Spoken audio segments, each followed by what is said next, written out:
We have multiple Lakers updates to go over today as NBA insider Dave McMenamin has come out and dropped some huge information as it pertains to LeBron James' injury and his timeline going forward. We're going to break that down and discuss what it means going forward, as well as a huge update ahead of tonight's Brooklyn Nets game that has huge implications not only for the game tonight, but games going forward. Stay tuned for all that in this episode, but before we get into it, if you're part of the 89% who aren't subscribed to the channel, this is the place to be for daily Lakers content. Your Gosse support has been absolutely unbelievable. Ladies and gentlemen, there's a lot to go over today. Now, the Lakers play the Nets tonight. That's going to be a very big game. We have an update on that front, but Dave McMenamin has come out and revealed some big information as it pertains to LeBron James' injury. And as we all know, Shams came out a few days ago saying that LeBron is going to miss 1 to 2 weeks. And there's been some rumblings about him missing more time, him missing less time, depending on how things go. And we know LeBron came out and said he was hoping it was going to be day to day, but at this juncture, it is not day to day. It's going to be week to week. But Dave McMenamin came out and revealed some interesting things surrounding the specific move. Now, we're going to dive into the injury report in a little bit here, but I want to start with this by Dave McMenamin. So he came out, I believe it was on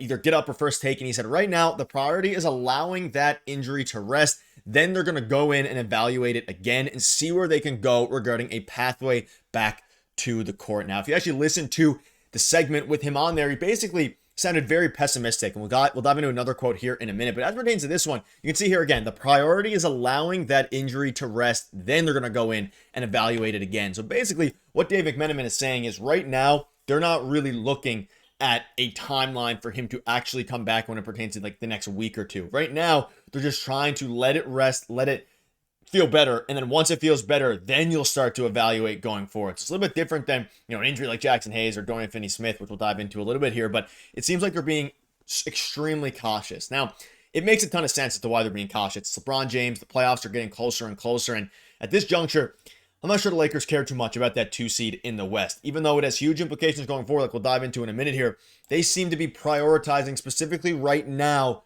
resting LeBron and that injury. But they also came out and said, all we know right now is that he is out against the Nets, and as reported, it is going to be a period of weeks, not days. And Dave McMenamin continues to say weeks. So some fans out there were hoping that it'd be maybe a week and a half. I know Clutch, one of the guys, a Lakers fan basically came out with saying, Rui Hachimura is returning in a week and a half. Maybe LeBron James. The fans around, of course, the NBA are saying around a week and a half, maybe LeBron and Rui Hachimura can return together. Based on the verbiage that Dave McMenamin is saying, I think it's going to be a matter of 2 to 3 weeks, maybe towards the end of March, early April, as opposed to middle of a couple weeks down the line, right?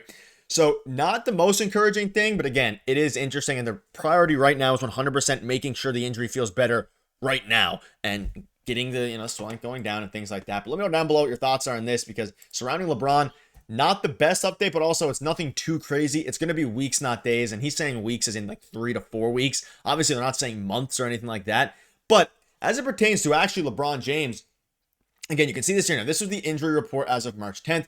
Jackson Hayes, which we'll dive into in a minute here. Luka Doncic with back soreness is questionable. Jackson Hayes is also questionable. We have an update on Jackson Hayes in a minute with Dorian, Rui, Maxey, and LeBron James. Again, LeBron James out. So we have an update on a couple fronts here. So obviously, Luka Doncic, as of this recording, is still questionable. I would expect him to play. I think he's going to play tonight against the Brooklyn Nets. They need somebody out there to get this win. And when you're looking at the out-of-town scoreboard and keeping up with the Nuggets, who the Lakers at this juncture are ahead of them because of the Nuggets loss yesterday afternoon to the Oklahoma City Thunder.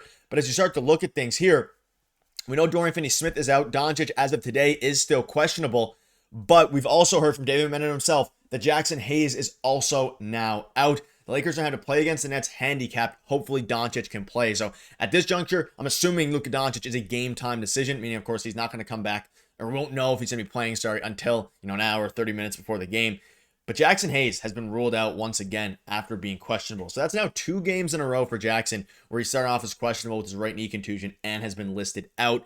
And they're also missing Dorian Finney-Smith. So we now can almost book in Jared Vanderbilt playing, I guess, the starting center, whoever it ends up being, because their lineup right now is looking quite interesting. You look at this depth chart, you have Luka, Reaves, and then out. They're missing 3 of their starters. If you include Dorian Finney-Smith, they're missing 4 of their starters.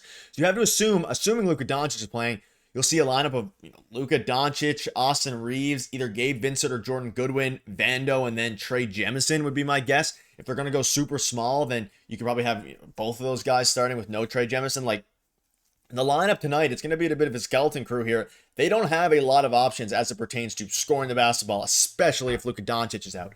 Now, if Luka Doncic is playing, I think him and Austin Reaves are definitely good enough to beat the Brooklyn Nets team. The Brooklyn Nets don't have a ton of players. They have Cam Thomas, who you have to, pay attention to, put Gabe Vincent or Jordan Goodwin on him.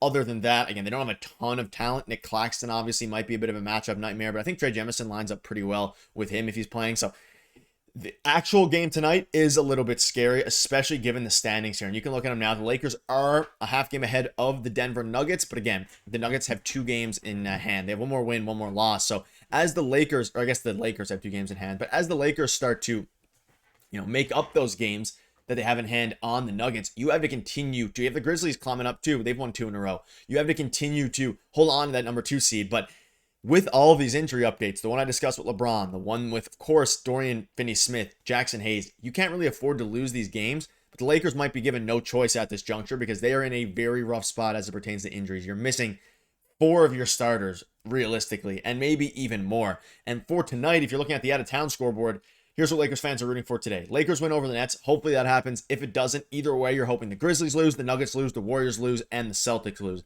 You have to assume the Celtics are going to win. The Warriors are playing the Blazers. They're probably going to win. The Nuggets are playing the Thunder again.